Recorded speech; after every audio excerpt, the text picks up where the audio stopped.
Before the world was introduced to Thanos, there was Christopher Nolan's Joker. And even before that, there was He Who Shall Not Be Named.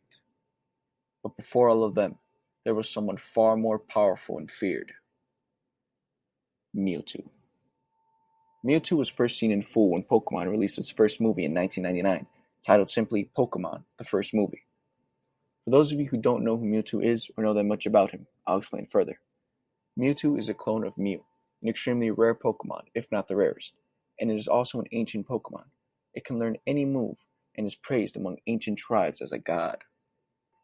In the plot of the movie, Mewtwo is created by scientist Dr. Fuji. Why?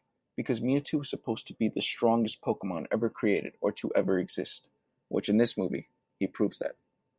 According to Bulpedia.net, Mewtwo's personality matches his look. Quote, "It is said to have the most savage heart among all Pokemon, lack compassion, and strikes fear into its enemies with its cold, glowing eyes." End quote. When Mewtwo was first created, he already showed signs of his powers and personalities. This cannot be my destiny.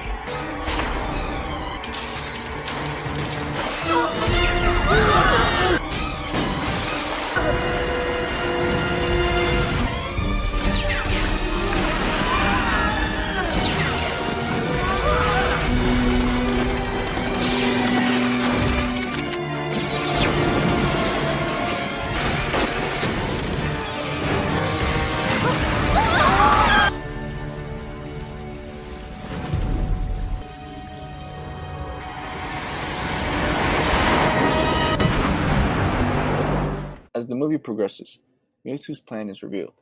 He wants to clone stronger versions of Pokemon, which he does successfully, so that they can rule the world. Mewtwo believes that Pokemon should be free and not be controlled by their masters.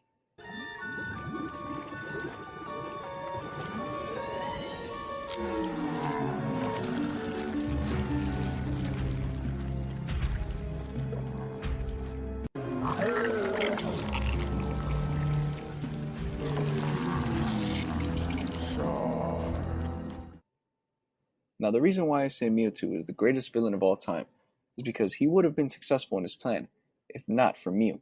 If Mewtwo was just heartless, he would have continued with his plan regardless of what was going on. At the end of the movie, Mewtwo saw how trainers care about their Pokemon because Ash sacrificed his life to save Pikachu's. What makes a villain really iconic and special is the fact that they're not just evil. Yes, they do evil things, but to them, it's the right way, or the only way. And they're characters with so much depth. At the end of the film, Mewtwo erases everyone's memories and leaves the island and goes to space with Mew. Now let's explore the character more in depth. Mewtwo, as we've seen, feels not only anger, but sadness. In the uncut story of Mewtwo's origins, he cries when he loses his only friend, which was Dr. Fuji's daughter, the only human he ever connected with. Another thing that makes a villain iconic and likable is their power and presence.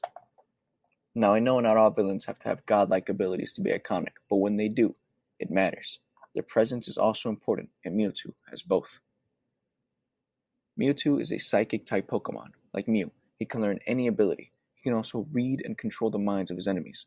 On top of all that, he can teleport. Mewtwo's presence expands outside of the movies. He has appeared in over 11 Pokemon games. And when he shows up, the player knows that they're facing a very powerful Pokemon. Finally, I'll leave you with this awesome quote and scene from the Pokemon himself. Thank you so much for watching. The human sacrificed himself to save the Pokemon. I pitted them against each other, but not until they set aside their differences did I see the true power they all shared deep inside. I see now that the circumstances of one's birth are irrelevant. It is what you do with the gift of life that determines who you are.